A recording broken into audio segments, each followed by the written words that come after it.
ça. Donc le bar à jeux, l'Amuse-Bar est un bar à jeux de société. Il aura une collection de jeux de plus de 1000 jeux de société qui nous est mis en prêt gratuitement par l'association Ludesco, qui est une association de jeux à la Chaux-de-Fonds. Et donc dans le bar à jeux, il y aura donc un bar avec des bières artisanales, des bons produits du terroir, une place pour jouer évidemment et un magasin de jeux où on pourra vendre quelques jeux que les gens ont bien apprécié tester pendant l'après-midi ou la soirée qu'ils auront passé avec nous. Voilà, je sais pas si tu veux... L'Amuse-Bar, c'est bien plus qu'un bar en fait. C'est un bar de loisirs. On a visité plusieurs bars à jeux en Europe. Puis, on peut presque dire qu'on sera un des plus grands bars à jeux d'Europe, puisqu'avec plus de 1000 jeux à disposition, c'est vraiment une énorme collection. Heureusement, ce n'est pas une collection qu'on doit acquérir, puisque c'est Ludesco et le partenariat extrêmement important avec Ludesco qui nous permet de proposer ça à nos clients. Et puis, la particularité aussi, c'est qu'on ne va pas seulement laisser les gens se débrouiller avec leur boîte de jeux, on va les conseiller. Il y aura une liste accessible sur Internet pour savoir quel jeu on peut mettre à disposition. Et il y aura aussi des sommeliers du jeu, donc des personnes qui connaissent pas les 1000 jeux évidemment, parce que c'est pas possible, mais qui en connaissent beaucoup et qui sont là pour mettre en place le jeu, l'expliquer. Et ça, c'est vraiment un service différent. C'est pas un bar de plus à Chaux-de-Fonds, c'est vraiment quelque chose de particulier. Et moi, pour avoir visité à Paris des bars à jeux, ça fournit une ambiance un peu spéciale, d'être entouré de personnes qui jouent, qui s'amusent, ça donne une ambiance qui discutent du jeu, qui rigolent. Enfin, c'est vraiment une sorte de bulle temporelle, de plaisir qu'on va essayer de recréer à l'Amuse-Bar.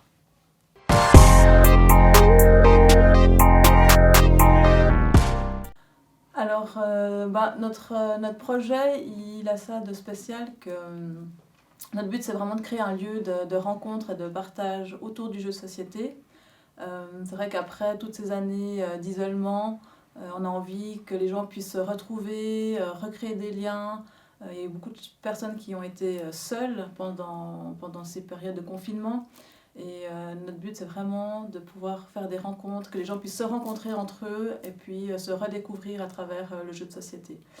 Il y aura aussi tout un aspect un peu plus social de notre bar, c'est-à-dire qu'on a un partenariat avec ProSenectouTet, qui est une association pour les personnes âgées qui vivent encore à domicile et qui leur offre différents services. Ça peut être du sport, ça peut être de l'apprentissage d'informatique, de l'aide ménagère, enfin voilà, différents services. Et puis nous, on va leur offrir un lieu dans lequel ils pourront se retrouver. Les personnes âgées pourront se retrouver autour d'un jeu de société, que ce soit du classique Scrabble, Chibre ou échecs, ou alors pour les plus avertis et les plus curieux, découvrir des nouveaux jeux de société et ils seront accompagnés par des personnes compétentes dans le domaine, afin de faciliter l'accès. On a aussi prévu d'organiser des après-midi intergénérationnels avec ces personnes âgées, c'est-à-dire des après-midi où les enfants, jeunes, moins jeunes, se mêlent en fait aux personnes âgées pour partager un moment ludique. Et puis on sait que ça c'est... En tout cas, les personnes âgées aiment beaucoup et les enfants apprécient énormément ce moment de partage entre ces générations. Et puis un autre partenariat qu'on a aussi, c'est avec la ville de la Chaux-de-Fonds. Il faut encore qu'on discute avec eux de qu'est-ce qu'on peut mettre en place, mais l'idée, ça serait vraiment d'offrir aux enfants, aux adolescents, un lieu de jeu où ils s'éloignent un petit peu des écrans. Voilà, moi je suis pédopsychiatre, donc c'est vrai que la question des écrans m'interpelle beaucoup. Et pour moi, c'est vraiment important qu'on puisse apprendre aux jeunes de nouveau à avoir des liens sociaux réels, concrets, avec un plateau de jeu et pas à travers un écran vidéo ou un écran d'ordinateur. Et donc pour ça, on va organiser les mercredis après-midi, des après-midi à thème, on peut organiser des anniversaires, on va organiser des camps de vacances aussi pour occuper les enfants pendant les vacances, toujours avec une thématique autour du jeu et puis voilà, on a plein d'idées, quoi. Donc, ça sera vraiment un lieu de rencontre et de partage. Ben, un autre aspect aussi particulier de ce projet, c'est d'être très attentif à ce qu'on va proposer comme produit. Si on veut essayer de créer du lien au travers du jeu, on aimerait aussi essayer de le faire au travers des produits qu'on va faire déguster à nos clients.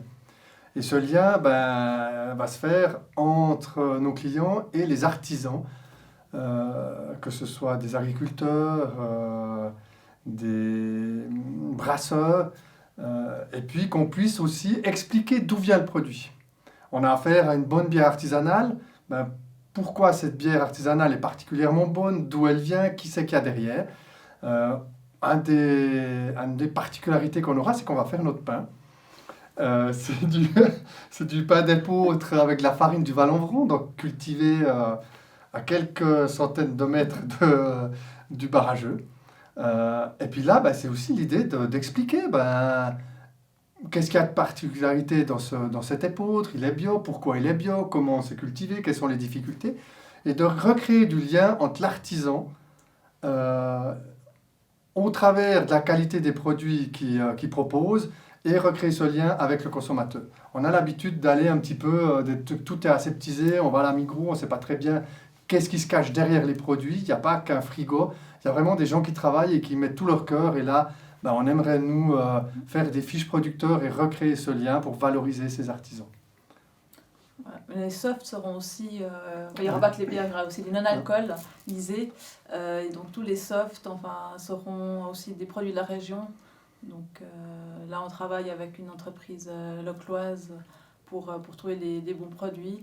Et voilà, c'est vraiment notre but, c'est de pas passer par la grosse distribution. Et puis vraiment travailler avec les produits régionaux. Aller directement chercher le fromage de chef chez le producteur. Et puis le proposer aux clients. C'est aussi des choses qui doivent nous passionner. Moi, je n'arrive pas à vendre quelque chose qui ne me passionne pas. Et en fait, je ne peux pas vendre un fromage aseptisé en faisant semblant d'être passionné. Donc, il faut que ça nous plaise et on espérera que ça plaira aussi à nos futurs clients.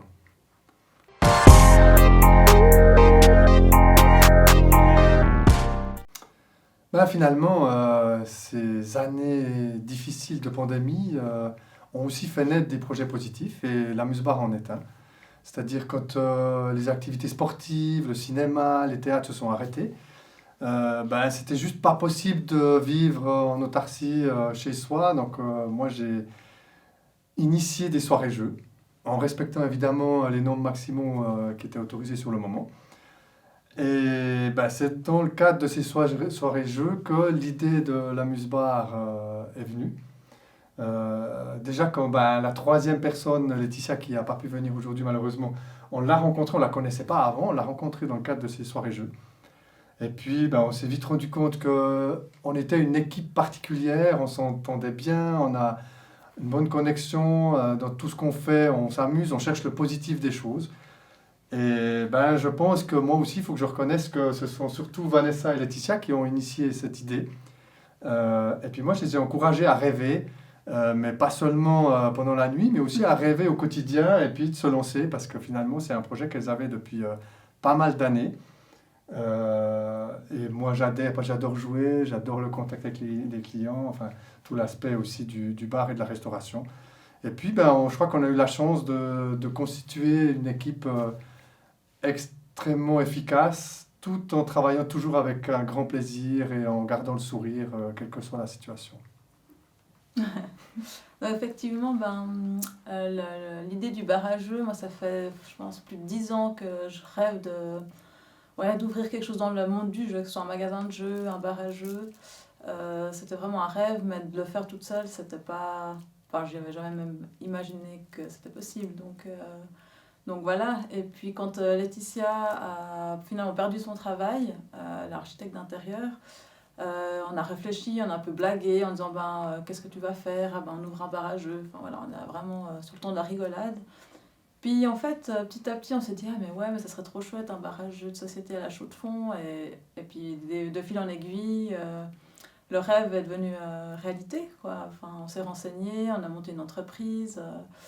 Donc voilà, je crois qu'il faut croire à ses rêves et puis quand on en a, ben, il faut foncer. Et puis y croire, ça donne des bons résultats. Je crois qu'il ne faut pas partir de l'idée qu'on arrive à tout maîtriser. Il y a plein de choses qu'on n'a pas anticipées. On a dû réagir au fur et à mesure. On est une équipe, on a réuni un sociologue, une pédopsychiatre et une architecte d'intérieur pour créer un barrageux. Mais en même temps, on ne partait pas de rien parce qu'on fait partie du comité de l'UDESCO depuis plusieurs années. Donc le milieu du jeu, on le connaît bien et puis on a pu utiliser notre réseau pour obtenir des soutiens, des encouragements. Et puis moi, je trouve ce qui est hyper enrichissant, c'est à quel point on a vraiment reçu beaucoup de retours positifs, beaucoup d'encouragements de nos proches, de gens qu'on ne connaissait pas. Et puis d'ailleurs, ça a été aussi un facteur de réussite de notre crowdfunding, parce que c'est impressionnant à quel point les gens nous ont soutenus. Et bah, c'est aussi motivant pour nous, parce qu'on ne sait pas très bien où on va. Mais là, c'est comme un coureur qui arrive un peu en fin de course, quand il a les encouragements, il court 2 fois plus vite. Et nous, on a l'impression d'avoir ces encouragements sur tout le long du chemin, donc c'est très positif.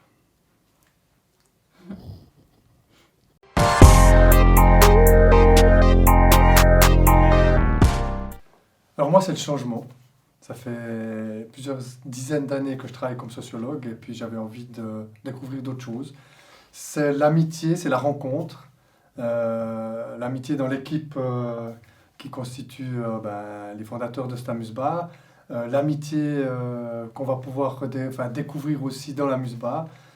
Et puis c'est le plaisir du jeu. Finalement, je crois que le moteur principal, c'est quand même le rêve et le plaisir. Et ça, c'est le monde du jeu.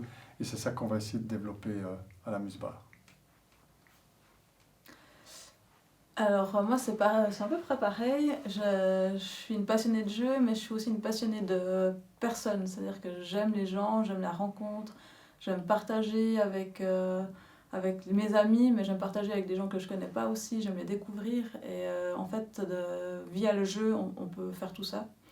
Donc voilà, moi, c'est ça qui m'anime le plus dans le monde du jeu. Et j'étais très stimulée par l'entrepreneuriat parce que c'est vraiment un monde que je ne connaissais pas. Et voilà, j'ai découvert plein de choses qui m'ont bien motivée aussi. Donc c'était une belle aventure. C'est un peu le plaisir de sortir de notre zone de confort parce que ça nous apprend beaucoup de choses sur nous-mêmes et ça développe de nouvelles compétences extrêmement riches.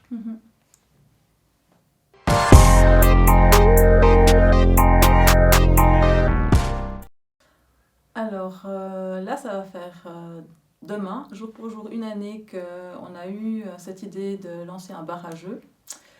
Et alors vraiment le conseil que je donnerais, c'est déjà de ne pas partir forcément seul, de partir en groupe, mais de partir avec des personnes avec qui on s'entend vraiment bien et avec qui on a la même vision du projet. Ça, c'est vraiment important. Parce qu'il y aura des petites embûches, forcément, peut-être des grosses embûches sur le chemin. Et puis c'est à ce moment-là qu'il faut pouvoir vraiment tirer à la même corde pour pas que le projet capote, je dirais. Et puis le deuxième conseil, je te laisse le dire. Au départ, on avait peu d'expérience. C'est notre première expérience d'entrepreneuriat. Et on s'est un peu perdu quand même en chemin. Et on a cherché du soutien peut-être un petit peu tardivement. On aurait pu le faire plus tôt. Mais en même temps, c'est sympa de se perdre et puis d'expérimenter. Moi, ce que je trouve vraiment riche, c'est de se mettre un petit peu en danger. Et puis de se rendre compte que on arrive à trouver des solutions. Il faut évidemment croire en soi, il ne faut non plus pas être trop...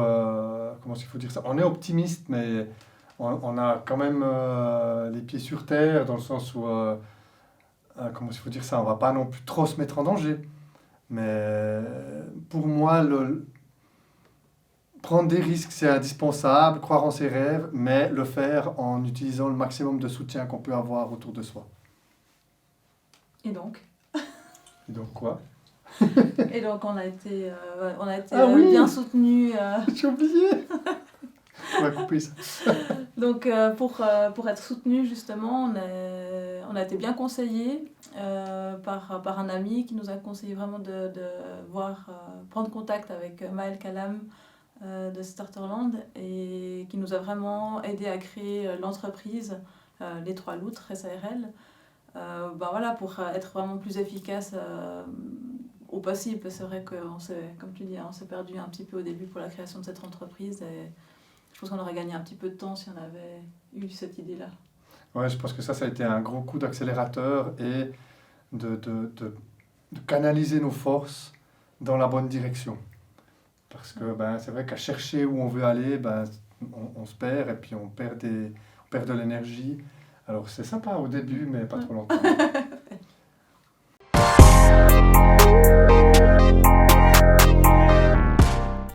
Alors nous on a un petit rituel, c'est un petit peu un rituel d'alcoolique, hein, mais Oui, mais en même temps c'est juste une petite bouteille. chaque petite victoire qu'on a fêtée, on fait péter une bouteille de clairette et on garde les bouchons sur lesquels on note la date de la petite victoire. Donc là on en a je crois déjà 4.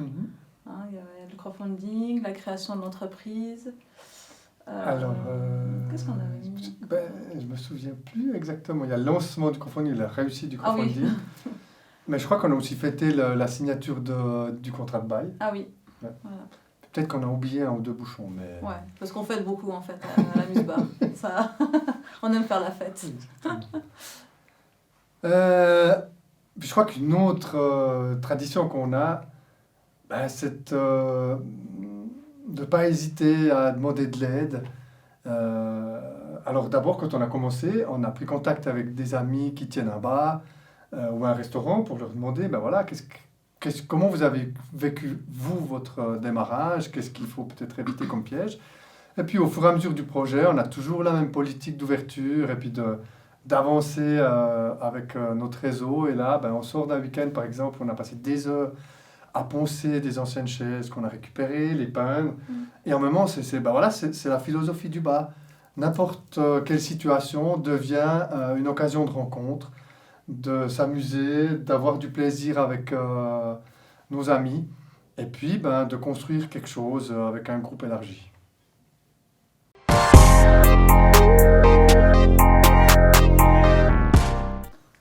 Je dirais foncer. Franchement, c'est une expérience. Pour moi, c'est vraiment une belle expérience. Ça a changé ma vie de manière positive, vraiment. Et puis voilà, je suis vraiment reconnaissante à Stéphane de nous avoir poussés dans ce projet-là, parce que je pense que j'aurais jamais fait sinon. Mais allez-y, quoi. Si vous avez un rêve qui vous passionne, n'hésitez pas une seconde. Allez-y, demandez de l'aide, et puis go. Oui, moi je crois que la vie, finalement, elle est courte. Jusqu'à preuve du contraire, on n'en aura qu'une. Et puis, il faut se remettre en question, se donner de nouveaux défis. Et souvent, c'est l'occasion de grandir et puis de faire des rencontres extrêmement riches et de découvrir des nouveaux espaces. C'est presque un voyage, finalement. On a l'habitude de prendre l'avion, là, on part dans un voyage entrepreneurial et on découvre beaucoup de plages et de lieux extrêmement sympathiques. Alors, il y a forcément 2-3 soucis, mais voilà, ça c'est la vie et puis on arrive à les surmonter.